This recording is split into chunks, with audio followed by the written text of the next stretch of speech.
It really has been home to so many weddings and other major events since it first opened in 1951. And this week, the Wayfarer's Chapel is being dismantled. Right, so the land around the chapel is moving, putting that structure at risk. NBC4's Anastassia Olmos is live in Rancho Palos Verdes. Anastassia, what are the architects saying about this task? Well, to quote them, they say that they are racing against time right now. As you can literally see, the parking lot here to the chapel has moved, uprooting here. And they say that it started moving about 7 inches a week for several months now, compared to less than an inch a week back in October 21 to 2022. Architects say that they have just weeks to save parts of the chapel that they already see bending.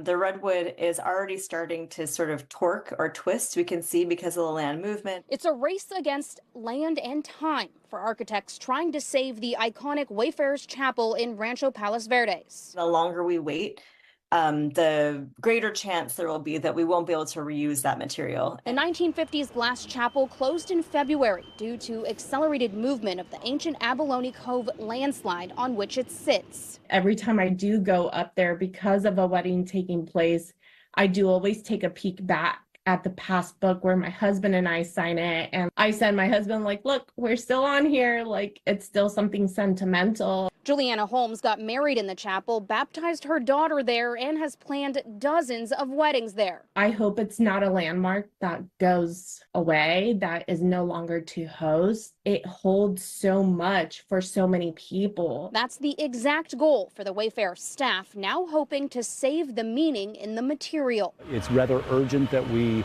address the damage that the movement is causing for especially the chapel. We need to deconstruct and save the material so we will be able to rebuild in the future.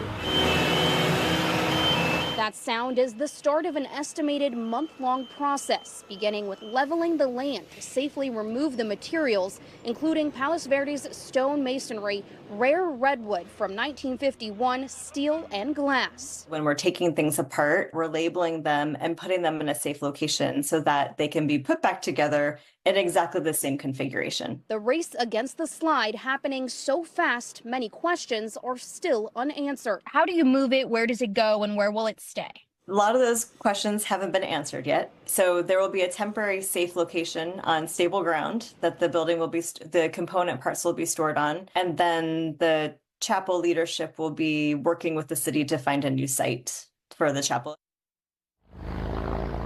Now, when we were here just months ago, we could actually drive through this parking lot. The Wayfarer's nonprofit is fundraising on GoFundMe, a price tag of $20 million to try to deconstruct the chapel and reconstruct it in the future. Now, they don't know if it'll be here on this site in the future or a different site, but they do hope to have their doors open again for more of life's celebrations in the next 4 years. Reporting live in Rancho Palos Verdes, I'm Anastassia Olmos, NBC4 News.